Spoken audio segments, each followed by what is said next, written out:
नमस्कार, खबर 10 में आप सभी का स्वागत है। मैं हूं आपके साथ तनुप्रिया। आज दिन भर क्या रहा खास, कौन सी खबर आज हुई सबसे ज्यादा ट्रेंडिंग, हम आपको अपने स्पेशल बुलेटिन में दिखाते हैं। यूपी के सीएम योगी आदित्यनाथ से प्रेरित होकर प्रदेश के शिक्षक भी ऐसे बच्चों की मदद करने के लिए आगे आए हैं जो कोरोना काल में अनाथ हुए हैं। लखनऊ, वाराणसी, प्रयागराज, सुल्तानपुर समेत दूसरे जिलों के शिक्षक इन बच्चों के उज्जवल भविष्य को संवारने के लिए आगे आए हैं। लखनऊ विश्वविद्यालय में पढ़ने वाले वो छात्र छात्रा जिनके माता या पिता या दोनों का कोरोना संक्रमण से निधन हो गया है, उनकी शिक्षा का खर्च उठाने के लिए कुलपति और शिक्षक आगे आए हैं। विश्वविद्यालय ने ऐसे करीबन 75 छात्र छात्राओं को चिन्हित किया है जिन्होंने अपने अभिभावकों को खो दिया है। वहीं वाराणसी, प्रयागराज और सुल्तानपुर के शिक्षक ऐसे लगभग 1000 बच्चों की शिक्षा का पूरा खर्च उठाएंगे।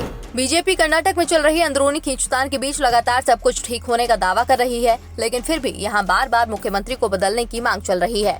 कर्नाटक के वरिष्ठ मंत्री के.एस. ईश्वरप्पा ने कहा कि पार्टी के भीतर के एक धड़े का मानना है कि मुख्यमंत्री येदियुरप्पा को हटाया जाना चाहिए। नेतृत्व परिवर्तन की अटकलों के बीच बुधवार को भाजपा के राष्ट्रीय महासचिव एवं कर्नाटक प्रभारी अरुण सिंह का राज्य का 3 दिवसीय दौरा शुरू हुआ है। इस बीच भाजपा अध्यक्ष नलिन कुमार कटील ने कहा कि नेतृत्व परिवर्तन का तो सवाल ही नहीं उठता। मुख्यमंत्री येदियुरप्पा अगले 2 साल तक पद पर बने रहेंगे। वहीं केंद्र कर्मचारियों को जल्द ही बड़ी खुशखबरी मिल सकती है। अनुमान है कि 1 जुलाई से केंद्र सरकार सरकारी कर्मचारियों को महंगाई भत्ते का भुगतान कर सकती है। अगर ऐसा होता है तो जुलाई में सरकारी कर्मचारियों के खाते में बम्पर पैसे आएंगे। आपको बता दें कि जुलाई महीने में सरकार महंगाई भत्ते की 3 किश्तों का भुगतान कर सकती है। फिलहाल ये महंगाई भत्ता 17% है, जो बढ़कर 28% हो जाएगा।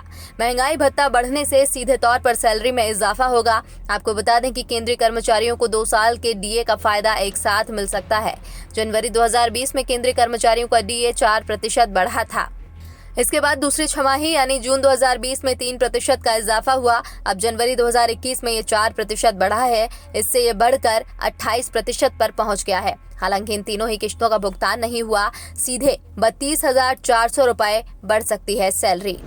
और देश का मध्यम वर्ग और निम्न मध्यम वर्ग पिछले कुछ महीनों से सरसों तेल, refined oil, soybean oil, sunflower oil और पाम ऑयल के आसमान छूती कीमतों से परेशान है। लोग बेसब्री से इंतजार कर रहे हैं कि तेलों के दाम में कब तक कमी आएगी।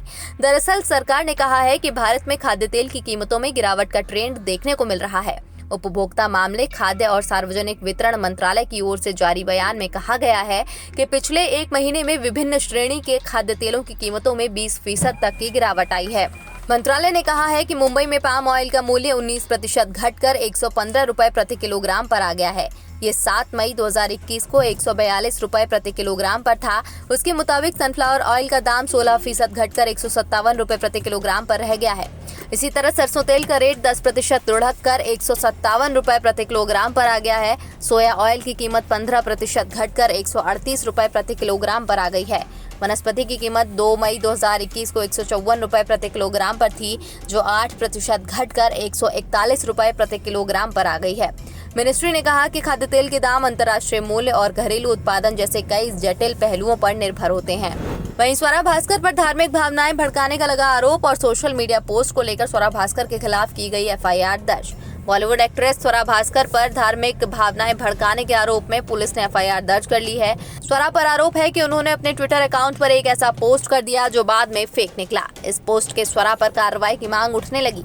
शिकायत में कहा गया कि सोशल मीडिया हैंडल पर स्वरा के लाखों फॉलोअर्स हैं, ऐसे में सेलेब्स को जिम्मेदार होना चाहिए। पर स्वरा ने अपने ट्विटर हैंडल के जरिए नागरिकों के बीच नफरत फैलाने का काम किया। वहीं विजिलेंस टीम ने अमेठी में डीपीआरओ श्रेया मिश्रा को 30,000 रुपए की रिश्वत लेते हुए रंगे हाथों गिरफ्तार किया। विजिलेंस टीम उन्हें अपने साथ लेकर चली गई और जिला मुख्यालय से 13 किलोमीटर दूर अमेठी शहर में होटल इंटरनेशनल में पूछताछ कर रही है। वहीं ट्विटर विवाद पर केंद्रीय सूचना प्रौद्योगिकी मंत्री रविशंकर प्रसाद ने गुरुवार को कहा कि ट्विटर को भारत के संविधान और कानून का पालन करना पड़ेगा।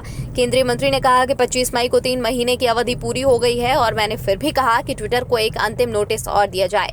उन्होंने कहा कि 3 पदाधिकारियों की नियुक्ति के लिए आपको बहुत बड़ी परीक्षा आयोजित करनी है। रविशंकर प्रसाद ने कहा कि व्यापार करो, आपके यूजर सवाल पूछें, उसका स्वागत है, लेकिन भारत के संविधान और कानून का पालन करना पड़ेगा।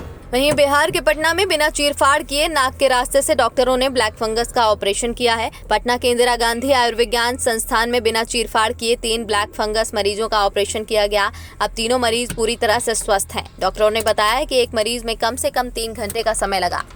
आईजीएम्स के medical superintendent doctor Manish Mandal ने बताया कि ब्रेन सर्जरी का ये तरीका काफी सफल रहा है। इसमें मरीज तेजी से रिकवर हुए हैं। इससे पहले आईजीएम्स में ब्रेन की कई ओपन सर्जरी की गई है, लेकिन ये एंडोस्कोपी की अपेक्षा जटिल होती है। डॉक्टर मनीष मंडल ने बताया कि ब्लैक फंगस के कई जटिल ऑपरेशन अब तक किए गए हैं। हमारे डॉक्टरों ने 26 दिनों में 124 से ज्यादा सर्जरी करके रिकॉर्ड बनाया है। इसमें कई मरीजों के दिमाग में फंगस बड़ा जाल बना चुका था। ऐसे में ब्रेन की सर्जरी थोड़ी मुश्किल हो जाती है, लेकिन हमने वो कर दिखाया। वहीं कुंभ में प्राइवेट कंपनी को कोरोना टेस्टिंग का कॉन्ट्रैक्ट देने का मामला फर्जी निकला। सिर्फ कागजों में ही चल रही मैक्स कॉर्पोरेट कंपनी के दिए हुए एड्रेस पूरी तरह से फर्जी पाए गए। कंपनी ने नोएडा का भी एक एड्रेस दिया था, सेक्टर 63 की एक फैक्ट्री का एड्रेस दिया था, जिस पते का दूर दूर तक कंपनी से कोई लेना देना नहीं था।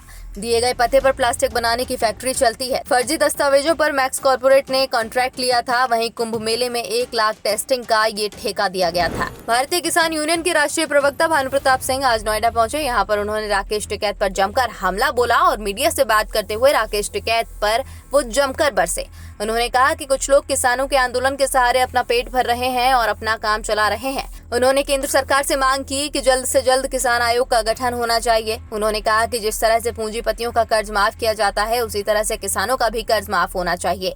साथ ही उन्होंने राकेश टिकैत पर जमकर हमला बोला और कहा कि गाजीपुर बॉर्डर, सिंघू बॉर्डर और टीकरी बॉर्डर पर उनसे मिलते जुलते लोग ही हैं जो सरकार से किसानों के नाम पर अपना पेट भर रहे हैं और अपना काम चला रहे हैं। तो ऐसे ही देश दुनिया की तमाम खबरों को देखने के लिए आप जुड़ रहे हमारे साथ। अगर आप हमारे पेज पे नए हैं तो हमारे पेज को लाइक कीजिएगा, साथ ही हमारे YouTube चैनल को भी सब्सक्राइब कीजिएगा, ताकि हर खबर सबसे पहले पहुंचेगी आप तक।